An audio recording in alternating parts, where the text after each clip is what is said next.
اور جسے بعضوں کو بھولنے کی عادت ہوتی ہے، وہ سمجھتے شاید میں التحیات میں بیٹھ گیا ہوں، پھر جب یاد آیا او ہو ابھی تو دوسرا سجدہ باقی تھا، اور اس سوچنے کے دوران 3 بار سبحان اللہ کا وقفہ ہو گیا، تو بس اس پہ سجدہ سہو لازم ہے، نماز کمپلیٹ کرے آخر میں سجدہ سہو کرے گا۔ ایک مسئلہ اور ذکر کر دیتا ہوں کہ تعدیل ارکان واجب ہے۔ تعدیل ارکان کا مطلب ویسے یہ ہوتا ہے، تعدیل کا مطلب ہوتا ہے اطمینان سے کسی شے کو ادا کرنا، تو تعدیل ارکان کا مطلب ہے ارکان کو یعنی نماز کے تمام رکنوں کو اطمینان کے ساتھ اور آرام سے ادا کرنا۔ لیکن اکثر تعدیل ارکان کا اطلاق جو مخصوص کر دیا جاتا ہے وہ جب آپ رکوع میں ہیں، رکوع سے سیدھے کھڑے ہوتے ہیں تو یہ قومہ کہلاتا ہے، قومہ، اور 2 سجدوں کے درمیان جب آپ بیٹھتے ہیں تو اس کو کہتے ہیں جلسہ۔ تو قومہ اور جلسہ میں کم از کم 1 بار سبحان اللہ کی مقدار ٹھہرنا واجب ہوتا ہے، اور ہم اکثر جب کھڑے ہوتے ہیں ہم کہتے ہیں سمع اللہ لمن حمدہ، کھڑے ہونے کے بعد کہتے ہیں ربنا ولک الحمد یا اللہم ربنا لک الحمد، یہ بھی صحیح ہے۔ تو جب اتنا کہتے ہیں اللہم ربنا لک الحمد تو آپ دیکھیں 1 بار سبحان اللہ کی مقدار ہم کھڑے رہے تو ٹھیک ہے، کوئی مسئلہ نہیں ہے۔ لیکن بعضوں کو آپ دیکھیں گے بس یہ رکوع میں ہے، اتنا تھوڑا سا اٹھیں گے ایک دم سجدے کے اندر تیزی کے ساتھ، یعنی پتہ نہیں کیا جلدی ہوتی ہے اور سیدھے کھڑے ہی نہیں ہوتے، یہ قومہ گیا۔ اس طرح 2 سجدوں کے درمیان بس یوں گئے سجدے کے اندر، تھوڑا سا اوپر پھر ایک دم نیچے۔ نبی کریم صلی اللہ علیہ وسلم نے اس طرح سجدہ کرنے کو ایک فعل سے تعبیر کیا ہے کہ مرغے کی طرح چونچ زمین پہ مارنا، ٹونگ مارنا، جیسے مرغا یا مرغی دانا چگ رہے ہو، کبھی آپ نے دیکھا ہے یوں یوں یوں یوں بس تھوڑا سا منہ اٹھتا ہے، پورا یہ نہیں کہ اٹھا کے پھر یوں مارتے ہیں وہ یوں یوں یوں۔ تو یہ جلدی سجدے کرنا، تو پتہ نہیں ان کو کیا جلدی ہوتی ہے بعضوں کو، خاص طور پہ میں نے یہ جو مزدور ٹائپ طبقہ ہے نا ان کو خاص طور پہ دیکھا ہے، یہ نماز ماشاءاللہ بڑی پابندی سے پڑھتے ہیں، لیکن کیسی نماز پڑھتے ہیں وہ بھیانک انداز جو ہے وہ اللہ تعالیٰ بس رحم ہی فرمائے کہ اتنی تیزی کے ساتھ ایک تو تکبیر باندھیں گے تو پھر پوری مسجد کا نظارہ کرتے رہیں گے، ادھر ادھر دیکھتے رہیں گے۔ ارے بھائی آپ نماز پڑھ رہے ہو کہ پوری مسجد کے اندر یہ دیکھ رہے ہو کہ گھڑیاں کتنی ہیں اور فانوس کتنے لگے ہوئے ہیں، اور اس کے بعد پھر رکوع میں گئے اور بس تھوڑا سا اٹھے فوراً سجدے میں، پھر ٹھک ٹھک ٹھک پھر اگلے رکعت۔ ابھی ہماری الحمد شریف اور سورت ختم نہیں ہوتی وہ سلام پھیر کے وہ گیا چادر اٹھا کے، ارے بھائی اتنی جلدی۔ تو اس قسم کی جو نماز ہے تو ویسی منہ پہ مار دی جاتی ہے۔ نبی کریم صلی اللہ علیہ وسلم نے فرمایا کہ بندہ 60 برس تک نماز پڑھتا ہے لیکن اس کی ایک بھی نماز اللہ تعالیٰ کی بارگاہ میں مقبول نہیں ہوتی۔ صحابہ کرام علیہم رضوان نے پوچھا یا رسول اللہ صلی اللہ علیہ وسلم وہ کیوں؟ تو فرمایا کہ اگر رکوع صحیح کرتا ہے تو سجدہ غلط کر دیتا ہے، اور سجدہ صحیح کرتا ہے تو رکوع غلط کر دیتا ہے۔ سرکار صلی اللہ علیہ وسلم ایک دفعہ مسجد نبوی میں جلوہ افروز تھے، ایک صحابی آئے اعرابی اور اسی طرح تیزی سے نماز ادا کی، پھر سرکار کے پاس آیا سلام کیا، سرکار نے جواب دیا، فرمایا کہ جا کے نماز پڑھو، تم نے نماز نہیں پڑھی۔ انہوں نے کہا ٹھیک ہے، پھر نماز پڑھی، پھر آئے سلام کیا، سرکار نے وعلیکم السلام کہا، فرمایا جاؤ نماز پڑھو، تم نے نماز نہیں پڑھی۔ پھر پڑھ کر آئے، پھر سلام کیا، سرکار نے جواب دیا، فرمایا جاؤ نماز پڑھو، تم نے نماز نہیں پڑھی۔ رسول اللہ مجھے تو سمجھ میں نہیں آ رہا میں کیسے نماز پڑھوں، آپ مجھے نماز پڑھنا سکھائیے۔ تو پھر سرکار نے سکھایا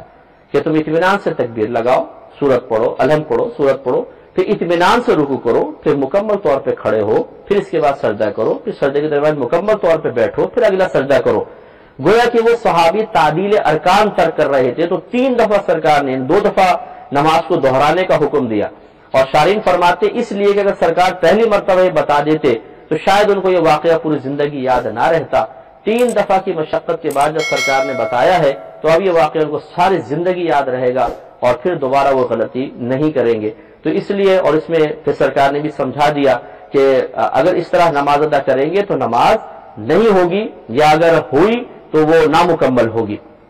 جیسے احناف کے نزدیک یہاں پر تعدیل ارکان کے ترک پر نماز کی نفی سرکار نہیں فرما رہے تھے بلکہ کمال کی نفی کرنا مقصود ہے۔ لہذا اگر کوئی بیچارہ جیسے میں بتا رہا ہوں کہ مزدور ٹائپ طبقہ ہوتا ہے، تیزی کے ساتھ رکوع سجود کر کے نماز کمپلیٹ کرتے ہیں تو ان کی فرضیت ادا ہو جاتی ہے، فرض سے بری ذمہ ہو جائیں گے، لیکن ترک واجب کی وجہ سے، کیونکہ یہ تو جان بوجھ کے واجب ترک کر رہے ہیں، بھولے سے کوئی سستی کی وجہ سے تیز سے نماز پڑھ رہے ہیں، تو ان کی نماز واجب العیادہ ہے، ان کو دوبارہ نماز پڑھنی ہوگی، نہیں پڑھیں گے تو میدان معاشر میں پتہ چلے گا کہ جی آپ کی نمازیں تو یہ رکھی ہوئی کیونکہ ان کا آپ نے صحیح طریقے سے ادا نہیں کیا تھا۔ اسی طرح میں اپنی ینگ جنریشن سے گزارش کرتا ہوں، خصوصاً جو اسکول کے بچے ہیں، کالج کے ہیں، یونیورسٹی کے ہیں، ان کو نامعلوم کیوں اتنی تیزی اور جلد بازی ہوتی ہے کہ تیز تیز رکوع سجود کریں گے، اتنا تیز تیز تیز سے مقابلہ کریں گے، تم پہلے ختم کرتے ہو میں کرتا ہوں، اگرچہ ایگریمنٹ نہیں ہوتا، کوئی کمٹمنٹ نہیں ہوئی ہوتی، یا کوئی مطلب مشروط نہیں کیا گیا ہوتا، کوئی انعام کا ذکر تو نہیں ہوتا، لیکن دوسرے کی آنکھوں میں آنکھیں ڈال کر اور پھر جو شروع ہوتے ہیں اتنی تیزی کے ساتھ کہ نہ رکوع صحیح نہ سجدہ صحیح۔ اگر انسان تھوڑا سا تیز اسپیڈ سے پڑھ رہا ہے لیکن رکوع سجود پورے کر رہا ہے پھر بھی چلو چل جائے، لیکن یہاں تو رکوع سجود پورا نہیں ہوتا اور الحمد پڑھتے ختم ہے ختم۔ ارے بھائی منہ میں پڑھ کیا رہے ہو، الفاظ کیا پتہ کر رہے ہیں؟ وہ اگر ریکارڈ کر کے ان کو سنوا دی جائے ان کی جو الحمد شریف ہے تو خود ان کو پتہ چلے گا کہ الحمد شاید سمجھ میں آئے گا اور پھر بڑا بون سمجھ میں آئے گا، باقی بیچ کا سارا چبا جاتے ہیں۔ اس طریقے سے ایک قیمتی چیز کو ادا کرنا کہ جس کا بدلہ میدان محشر میں بہت بڑا ملنے والا ہے، تو یہ بہت ہی خطرناک عمل ہے کہ اس طرح نماز ضائع ہو جاتی ہے اور میدان محشر میں شرمندگی ہوگی۔ مختصر سا بریک لیں گے، ہمیں یقین ہے آپ ہمارے ساتھ ہی رہیں گے۔